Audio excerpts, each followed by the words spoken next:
Halo lagi sama gua Lucky ID. Seperti biasa sebelum mulai videonya, buat kalian yang sudah dukung channel ini selama ini, terima kasih banyak.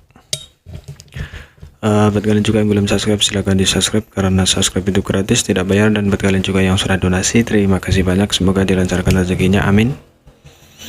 Seperti biasa sebelum mulai videonya, langkah baiknya untuk kalian like video ini dan itu uang parkir guys. Terima kasih dan selamat menonton. Kita baca novel Murderback chapter 5832. Di sini diceritakan pertempuran sudah berjalan lancar dan di medan perang yang kacau, tentara kedua ras terbunuh setiap saat. Situasi Sokyo yang kuat dan yang lainnya jatuh ke mata para Master Orde ke-8, menyebabkan mereka merasa cemas tetapi setiap Master Orde ke-8 memiliki lawan mereka sendiri, sehingga mereka tidak dapat memberikan bantuan apapun.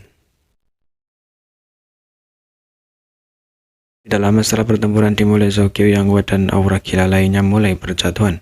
Untuk membunuh Cici yang terluka dengan cepat, para Master Orde ke-8 ini telah menggunakan semua jenis teknik rahasia yang kuat. Dan teknik rahasia ini semuanya mirip dengan spek penghancur jiwa yang Kai, melukai musuh dan diri mereka sendiri. Jika mereka tidak berhasil membunuh Cici yang terluka, akan sulit bagi mereka untuk melanjutkan. Meski begitu, beberapa Master Orde ke-8 masih berjuang mati-matian. Menyadari hal ini, Cici dan Huoyu tidak terburu-buru, malah terus-menerus muncul dan mengulur waktu menunggu momentum Sokyo yang kuat berkurang sebelum membunuhnya. Dengan cara ini, situasi mereka akan lebih aman. Setelah bertarung dengan ras manusia selama bertahun-tahun, berbagai pengalaman yang telah mereka pelajari membuat mereka tidak berani meremehkan elit ras manusia manapun. Sebagian besar waktu, ras manusia yang berada di ambang kematian akan mampu meledak dengan kekuatan yang menakjubkan pada saat-saat terakhir hidup mereka. Jika seseorang tidak cukup berhati-hati, kemungkinan besar mereka akan gagal total. Ini telah terjadi lebih dari sekali. Karena itu, bahkan jika itu Cici yang terluka parah, dia masih bisa menahan amarahnya dan menekan niat membunuhnya yang mengamuk saat ini, tidak membiarkan amarahnya yang tak terbatas menyerang resolianitasnya. Di medan perang yang pahit ini, di mana tidak ada yang memperhatikan, sebuah bayangan dengan cepat mendekati Sokyo yang kuat dan yang lainnya. Dan bantuan bawaan Divine Ability dari Thunder Shadow yang sekarang menjadi Orde ke-9 telah menyelinap ke medan perang. Belum lagi Pseudo Royal, bahkan jika ada Royal yang sebenarnya, mereka sulit untuk menemukannya. Kemampuan nilai bawaan ini sangat berguna di tunggu semesta yang telah menggunakannya untuk merebut Beloved Heaven, kualitas terbaik dari Raja Roh Kekacauan. Meskipun bergunanya, ada satu kekurangan, yaitu tidak nyaman menggunakan Spade Great Dao dalam mode sembunyi-sembunyi. Begitu dia menggunakan kekuatan lain, teknik sembunyi-sembunyinya akan runtuh. Namun ini tidak terlalu penting. Kekuatan yang saat ini adalah tirani dan kecepatannya tidak lambat. Ledakan kapal perang kelan tinta mengusir sangat keras, dan saat kapal perang kelan tinta mengusir meledak, cahaya pemurnian melonjak seperti matahari yang agung, menerangi lebih dari setengah medan perang. Perhatian yang secara alami langsung tertuju pada situasi di sana. Mengetahui bahwa Sokyo yang kuat dan yang lainnya berada dalam kesulitan, yang tidak berani menunda dan segera bergegas untuk mendukung mereka. Menghindari kekuatan kacau dari dua ras, yang hanya mengambil beberapa nafas untuk tiba di medan perang tempat Sokyo yang kuat dan yang lainnya berada.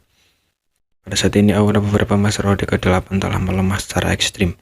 Huoyu memanfaatkan kesempatan ini untuk melemparkan pukulan ke arah kerumunan. Pukulan ini cukup untuk menghancurkan seluruh gunung, menyebabkan Sokyo yang kuat dan yang lainnya gemetar hebat saat serangan mereka tiba-tiba melemah. Yang membuat buruk keadaan adalah saat luka semua orang menumpuk dan aura mereka berfluktuasi. Aura mereka yang awalnya tidak bisa dipecahkan juga menunjukkan tanda-tanda melonggar. Hati beberapa Master Orde ke-8 tenggelam. Alasan mereka dapat bergabung untuk melawan dua raja semu bukan hanya karena Cici dan Huoyu takut melukai diri mereka sendiri, tetapi juga karena mereka telah membentuk arah 6 arah. Tetapi jika formasi pertempuran rusak, mereka tidak akan lagi memiliki kemampuan untuk mengancam Raja Semu. Cici yang telah dipukuli oleh Sokyo yang kuat dan yang lainnya sebelumnya, yang terluka parah oleh serangan mereka, telah lama menahan amarahnya. Melihat ini, dia tahu dia tidak bisa melewatkan kesempatan ini. Jadi dia mengubah sikap pertahanannya. Setelah serangan Huoyu, dia mengirimkan teknik rahasia yang kuat ke arah Sokyo yang kuat dan yang lainnya. Dalam kekuatannya yang telah mencapai tingkat seperti itu, pemahamannya tentang situasi pertempuran secara alami mencapai puncaknya. Di bawah selubung kekuatan tinta yang tebal, situasi Sokyo yang kuat dan yang lainnya menjadi lebih buruk, dan formasi pertempuran yang mereka perjuangkan untuk mempertahankan runtuh pada saat ini. Mereka tidak bisa bertahan. Huoyu berteriak, "Bunuh!" Begitu dia selesai berbicara, dia menyerang Sokyo yang kuat dan yang lainnya. Namun pada saat ini dia tiba-tiba merasakan sensasi aneh di hatinya. Dan pada saat yang sama dia merasakan alarm yang luar biasa. Suara teburan terdengar dari lubuk hatinya seolah-olah sungai besar mengalir deras. Apa itu tadi? Hoyo bingung dan sekarang setelah itu dia benar-benar melihat sungai besar.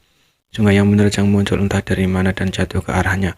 Hoyo secara naluri mencoba menghindarinya, tetapi pada saat itu ruang di sekitarnya membeku dan dia tidak dapat menghindari si sungai aneh ini.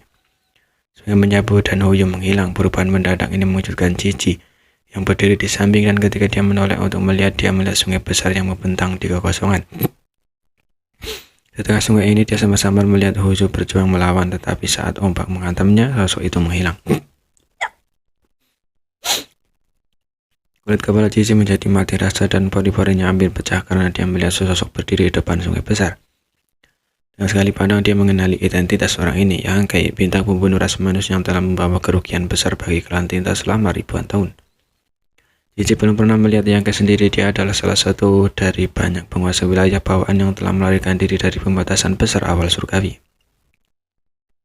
Setelah berhasil tiba di Northern Pass, dia pergi ke hibernasi untuk memulihkan diri. Tidak sampai beberapa ratus tahun yang lalu, ketika perang antara ras manusia dan klan Tinta pecah, banyak penguasa wilayah bawaan di bawah komando Moyo telah menggunakan teknik penggabungan untuk menciptakan sejumlah besar raja semu. Untuk berurusan dengan Orde ke-9 ras manusia, untungnya dia berhasil maju ke Besudo Charlotte. Karena itu dia hanya mendengar tentang Yangkei dan tahu betapa menakutkannya dia. Dia dapat mengenali identitas Yangkei karena sebelum ekspedisi, Monaye telah menunjukkan gambar Yangkei kepada semua master klan Tinta. Bahkan sekarang dia masih ingat nasihat Monaye, jika dia bertemu orang ini di medan perang, dia akan melarikan diri jika dia bisa, tapi jika dia tidak bisa, dia akan mencoba yang terbaik untuk bergabung dan melawannya sendirian, karena Raja Besudo bukanlah lawannya. Pada saat itu dia tidak terlalu memikirkannya, karena menurut informasi yang dia terima, Yangkei sudah terperangkap di dalam tunggu semesta. Mungkin lain kali tunggu semesta dibuka, Yangkei akan dapat melarikan diri. Jadi bagaimana dia bisa bertemu dengannya di medan perang? Dia selalu merasa bahwa Monaye membuat gunung dari sarang tikus tanah. Tentu saja sekarang, karena Monaye adalah Royalot, seorang raja semu seperti dia tidak bisa berkata apa-apa. Meskipun dia merasa tidak mungkin dia akan bertemu dengan bintang pembunuh ras manusia ini. Kekuatan Yangkei adalah sesuatu yang tidak bisa dia abaikan. Dalam tunggu alam semesta, Yangkei telah menembus Orde ke-9 dan telah membunuh banyak raja semu. Bahkan Royalot telah dibunuh oleh Yangkei. Informasi ini tidak diklasifikasikan, jadi tentu saja dia telah mendengarnya.